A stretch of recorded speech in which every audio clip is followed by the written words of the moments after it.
Good morning and welcome to Cafe Talk. I'm Emily, here with Lisa for 3 stories about learning. Morning, I'm ready to learn, preferably with a song or a secondhand jacket nearby. Today is August 6th. We begin with Petal, move to company results, and end with resale skills. Music, money, and a jacket photo. I have opinions before we have even started.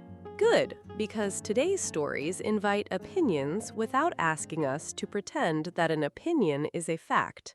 A valuable rule for breakfast, group chats, and every comment section on the internet. Today's keyword is hands-on. Hands-on describes learning by doing something practical yourself.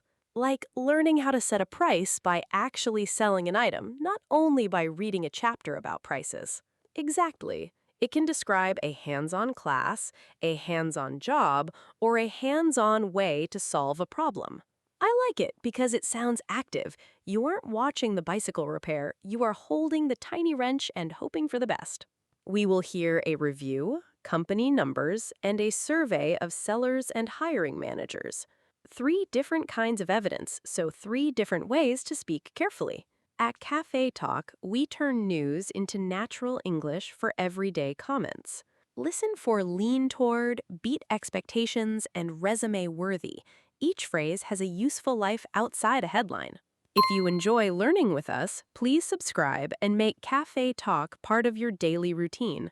We bring the stories, you bring curiosity and a safe snack. Let us begin with an album review that hears strength in a quieter sound. Then we'll ask what company numbers can tell us before visiting online resale. Our first story is a review of Ariana Grande's Petal, described as her 8th studio album. The word that caught me was restrained. It sounds like she did not make every moment grab a megaphone. The report says the album leans toward a subdued R&B-influenced mood. I enjoy a huge vocal moment, but a quieter choice can make me listen more carefully. It leaves space around the voice. That is a personal reaction, not a claim that every listener will agree. Thank you. My playlist is influential in my apartment, but it doesn't speak for the whole planet. The report also says the lead single, Hate That I Made You Love Me, reached #1 on the Billboard Hot 100. I like having one solid number on the table while the rest of the conversation stays about mood. Exactly. Lean toward is useful when something has a general direction without being only one thing. I could say, I lean toward quiet cafes, but that doesn't mean I refuse a lively birthday dinner. Or, the album leans toward R&B, which is softer and more accurate than claiming every track follows one strict rule. That's how music feels to me. One color can fill the room without painting over every wall. We don't have sales totals, awards, or a complete track list in our facts. So no imaginary bonus tracks, surprise guest appearances, or speech about what Ariana meant by every lyric. Right. The solid points are the 8th album, the #1 lead single, and the report's description of a more restrained sound. That's enough for a real conversation. Sometimes a smaller set of facts gives people more room to share what they heard. You might say, it feels more restrained than I expected when you're talking about an album, a design, or even a friend's very simple party plan. And your friend may say, that's exactly the point. A calm choice can still make a strong impression. Our second story is about a major software company which reported quarterly revenue of $90 billion and earnings per share of $4.81. Big company numbers lose me fast unless I know which one is measuring. The report says those figures beat Wall Street expectations. They were higher than analysts expected. It is a headline summary, not every part of the company. When numbers line up in a row, I need one to hold on to before the rest turn into receipt confetti. The Azure grew 43%, while the company's cloud revenue increased 27%, according to the report. 2 percentages, 2 different measures. That's a good reminder not to blend every cloud-related number into one giant bowl of alphabet soup. The report also says its 365 Copilot product had more than 30 million paid seats. Paid seats makes me picture tiny office chairs with name tags, all waiting for their software vacation to begin. The chairs don't need luggage. A paid seat is a customer-paid software access license, not proof of daily use or satisfaction. I'm glad you said that. A subscription can be active while someone is still deciding where the settings button lives. The broader discussion is that AI products are appearing inside subscriptions that businesses already understand. I see the argument, but I wouldn't jump from a large paid seat number to every customer loves it. Those are different questions. That's the careful way to put it. The confirmed result is more than 30 million paid seats, not a universal review score. And beat expectations can be helpful in everyday talk too. Your dinner can beat expectations without becoming the greatest meal in the history. Very true. We also shouldn't add a future forecast, a profit total, or a stock price story that's not in today's fact sheet.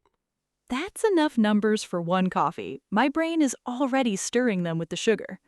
When numbers arrive together, choose one and explain it slowly. That makes business news easier to follow. And it keeps the conversation from sounding like a calculator fell into a cup of coffee. Our final story looks at online secondhand selling. A report says 71% of surveyed Gen Z sellers felt resale taught them more practical business skills than college. That is a strong statement from the sellers, and it makes me want to ask what they mean by practical. The report names pricing, customer service, and curation as skills that sellers can practice. If I scroll past a jacket photo, I need to see why this one deserves a second look, not just another pile. Exactly. Taking a clear photo, writing an honest description, and deciding on a price are all hands-on decisions. And each decision gives quick feedback. If nobody responds, you may need a different photo, price, or description. The survey also found that 85% of hiring managers said resale experience can be worth putting on a resume. A late-night customer message and one tricky price can teach you fast what a neat textbook page cannot. Still, this is a survey result. We should not turn it into a rule that all hiring managers, all companies, or all generations agree. I wouldn't put one resale app on trial against college. They're not even answering the same question. That's an important boundary. Resume-worthy means an experience may be useful to include on a resume because it shows relevant skills. I would be proud to list pricing, customer replies, and keeping clothes from taking over my room. Exactly. An honest resume can list pricing, customer communication, or inventory. The story shows a small activity can practice business basics, not that everyone should resell. And that's why our key word is hands-on. You learn with your decisions, not only with someone else's example. You can say, I got hands-on experience through a small project, even if the project wasn't a formal job. My imaginary jacket shop is now open, with one rule. My foot is not allowed to become the store's mascot in every photo. A strict rule for the mascot. That's a very hands-on learning plan. The lesson starts as soon as you notice what needs improving. And unlike a lecture, the jacket might actually sell before the next class begins. Today we heard a restrained new musical mood, strong Microsoft results, and a survey about online resale as hands-on practice. One story invited a taste debate, one required number reading, and one showed skills growing through small, real decisions. Our keyword, hands-on, means practical learning that comes from doing something yourself. It can be a class, a job, a hobby, or a tiny project that begins with one photo and an honest price. Which story interested you most and why? A. Petal, B. Company results. C. Resale skills. I choose C because it makes learning feel active and possible even before someone has a formal title. I choose A because a quieter, creative choice can lead to a surprisingly lively conversation. Tell us your choice and your reason in the comments. We enjoy hearing how you connect the news to your own life. Any language is welcome, and a short answer is completely fine. Please like, subscribe, and ring the bell if you would like another calm English chat tomorrow. Find one hands-on task today, however small, and notice what it teaches you. Maybe it's a song, a spreadsheet, or a jacket photo without your foot. See you tomorrow.